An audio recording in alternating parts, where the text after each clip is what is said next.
wow, guys, Elise Stefanik just destroyed Adam Schiff using his own words to expose the hypocrisy of the Democrats. You guys gotta check this video out. But before that, I need you guys hit the subscribe button, check out his channel description. Let's get right to it. Since the chairman has gavelled out all of my colleagues with their unanimous consent, I am going to read for the record many of the chairman's comments in September of the importance of hearing from the whistleblower.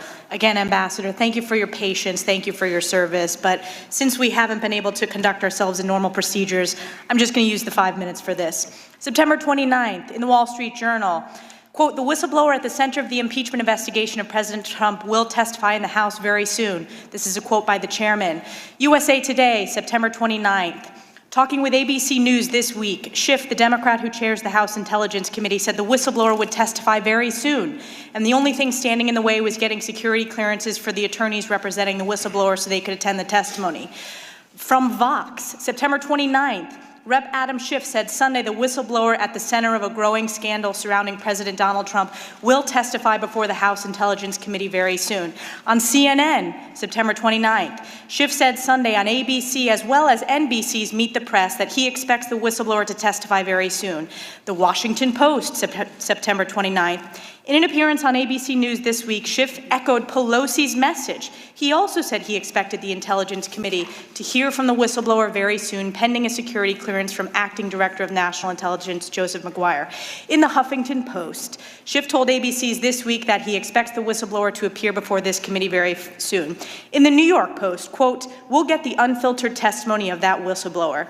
In the Washington Times, quote, that whistleblower will be allowed to come in. These are all quotes from Chairman Adam Schiff.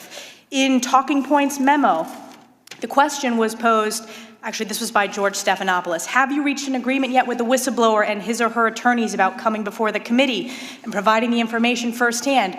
Quote, yes, we have, Schiff responded, and as DNI McGuire promised during the hearing, that whistleblower will be allowed to come in without a minder from the Justice Department or from the White House to tell the whistleblower what they can and cannot say. We'll get the unfiltered testimony of that whistleblower. In Daily Kos, we're ready to hear from the whistleblower as soon as that is done, and we'll keep obviously riding shotgun to make sure that the acting director doesn't delay in that clearance process. In CNBC, we'll get the unfiltered testimony of that whistleblower. In Market Watch, House Intelligence Committee Chairman Adam Schiff said Sunday that an agreement has been reached under which the whistleblower will testify before the committee very soon.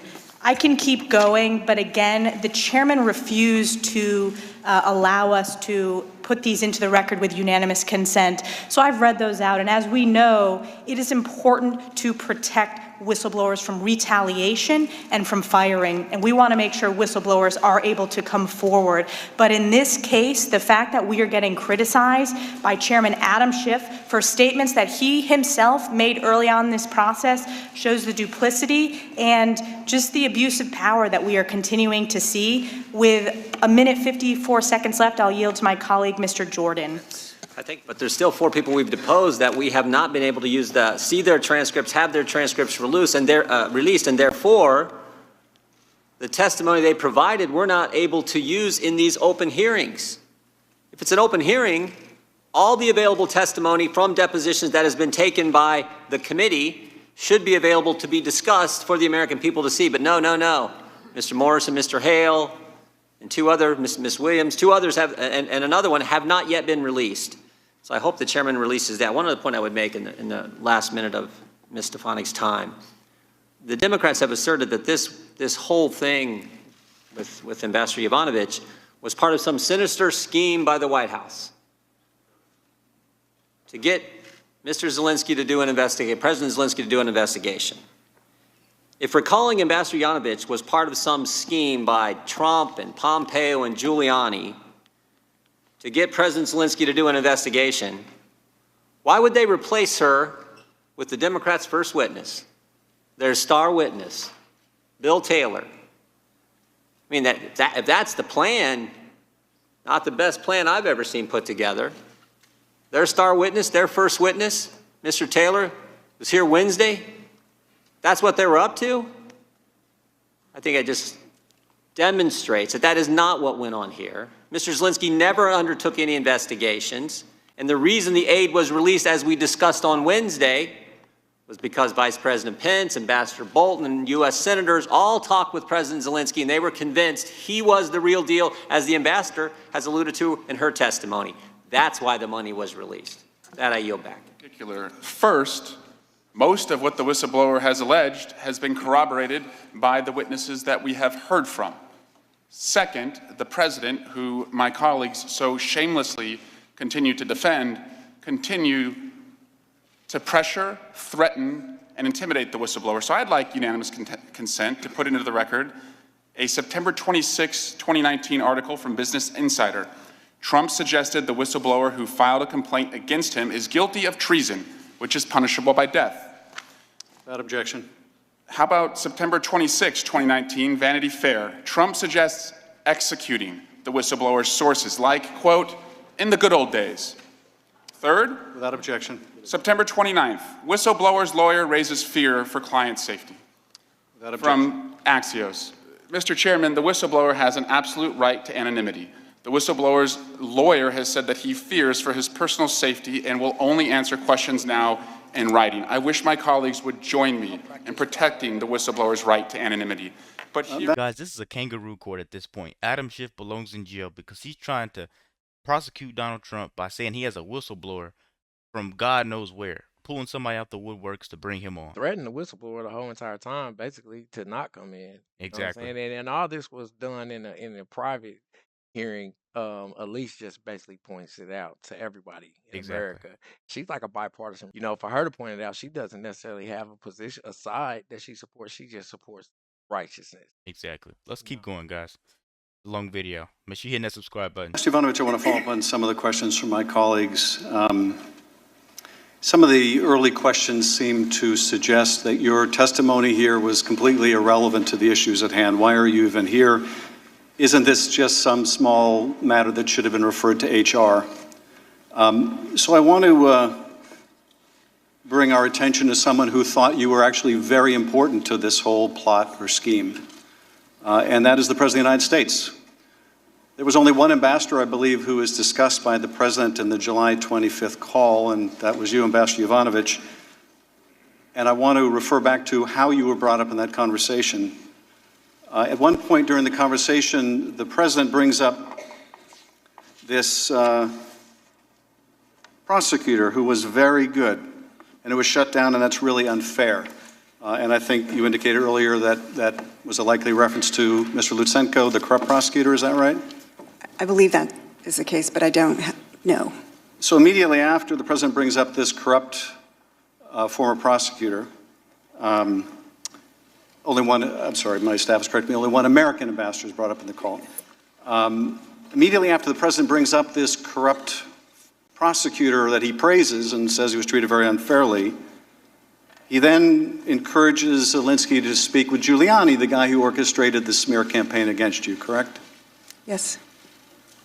And he then brings you up. So he praises the corrupt prosecutor. He says, I want you to talk to Giuliani, the guy who smeared you. And then he brings you up. He obviously thought you were relevant to this. But what is even more telling is immediately after he brings you up and says that you, the woman, was bad news, he says there's a lot to talk about Biden's son, that Biden stopped the prosecution, and a lot of people want to find out about that, so whatever you can do with the Attorney General would be great. Immediately after praising this corrupt prosecutor, he attacks you, and then he goes right to Biden. That would indicate to you, wouldn't it, Ambassador, that he connects you somehow with this prosecutor you were at odds with and his desire to see this investigation of Biden go forward, would it not? Again, you're absolutely right that that is the thought progression. My colleagues also asked, in pushing you out of the way, ultimately Ambassador Taylor got appointed. Is Ambassador Taylor the kind of person that would further Giuliani's aims? And I think we can all agree that Ambassador Taylor is a remarkable public servant. Absolutely. But what if the president could put someone else in place that wasn't a career diplomat? What if he could put in place, say, a substantial donor to his inaugural? What if he could put in place someone with no diplomatic experience at all? What if he could put in place someone whose portfolio doesn't even include Ukraine? Might that person be willing to work with Rudy Giuliani in pursuit of these investigations? Yeah, maybe. That's exactly what happened, wasn't it? Yes. And yeah, Adam Schiff still walks free. They're showing you right in front of your face what is wrong with our legal system. Everything is wrong with it, and he needs to hand his resignation in now and not later because things are going to get bad for him. Facts. Like if you paid attention to the hearing, the other senator pointed out that Biden administration was denied on releasing the funds to Ukraine, the 30 billion, yet they still did it. Why didn't that go under investigation, Adam? Also, that the Biden laptop, how did you just make that disappear all the way up until he had the preemptive pardon? That's what they're talking about, hypocrisy. You will say one thing, but you will threaten the counsel, or you will threaten the witness, or you won't even never appear with the witness on the outlandish things that things that you're accusing Trump of when you was doing that. But what about all these things that you have on your table? Exactly. Let us know what you think in the comments. Well, let's keep going, guys. And my colleagues also say, well, the security assistance ultimately went through. So if they sought to condition or bribe Ukraine into doing these investigations by withholding security assistance, they ultimately paid the money.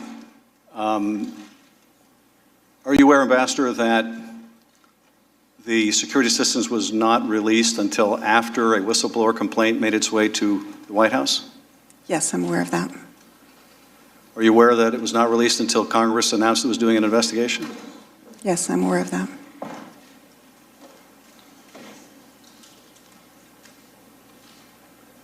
And finally, I want to ask you about the call record that my colleague read at the outset. I'm curious about this. And just for people watching at home so they're not confused, there are two calls here. There's the perfunctory congratulatory call after Zelensky is inaugurated, which my ranking member read this morning. And then there's, of course, the very problematic call in July. And one of the reasons we are here is what happened between April and July. But there was a readout put out by the White House at the time the April congratulatory call was made. And the White House readout said that the president discussed with Zelensky helping Ukraine root out corruption. Now, that, in fact, doesn't appear anywhere in that call. So I want to ask you, Ambassador, why would the White House put out an inaccurate reading? Why would the White House represent that the president said something about corruption when he said nothing about corruption in that call or, in fact, in the one in July? I can't answer that question. I don't have visibility into that. I thank you. I yield now 5 minutes now to recognize the ranking member. I just remind the gentleman there's actually 3 calls. There's the 2 calls with President Trump and the one that you reiterated in our last hearing a couple of weeks ago. Ambassador, I just want to clarify something before I yield. Are you against political appointed ambassadors? Is it not the president's prerogative to appoint whoever he wants in any country? First of all, I am not against political ambassadors, just to be clear. I just wanted to clear that up. These are the people that are supposed to be looking after American citizens, taking advantage of them. I've been saying this for a long time. I'm going to keep saying it until it happens. Adam Schiff belongs in jail because they're not only screwing off our money, but they're lying to the public right in front of our face. They're trying to do everything they can to defend Biden, Hunter Biden, and attack Trump while they're at it. That is horrible, a horrible game. And as far as Elise Stefanik, I think there's only 13 Republican women in the House. And it's like 89 Republican. It's like 89 Democrats all together. So, but like with all those representatives, I'm proud that women like her stand up and going to Exactly. just point out, well, look, you said this and you said this several times, and you can't just say you said it one time. We have, you know what I'm saying? You on all these media outlets saying the exact same thing. Adam, what about those times? You know, as a matter of fact, she started a committee, a political action committee dedicated to increasing the amount of women that we have in politics because we need more women. This is y'all game. Y'all good at this. Yeah. You know, y'all should be running this country at least within those parts where the men are afraid to speak up against each other. You know what I mean? I like that. I like how she She stood pointed. her ground. Yeah, You she know, like, what about when you said a exposed thousand them. times? Let us know what you guys think about that. We need to include more women in politics, That honestly, part because we you do. guys are very, very argumentative and you're passionate about proving your point. And great So, leaders. yeah, You know? and I think everybody needs to be heard. Let me know Yeah. what you guys think about this video. Be sure to hit the subscribe button. Check out his channel description below. What he said. Be out.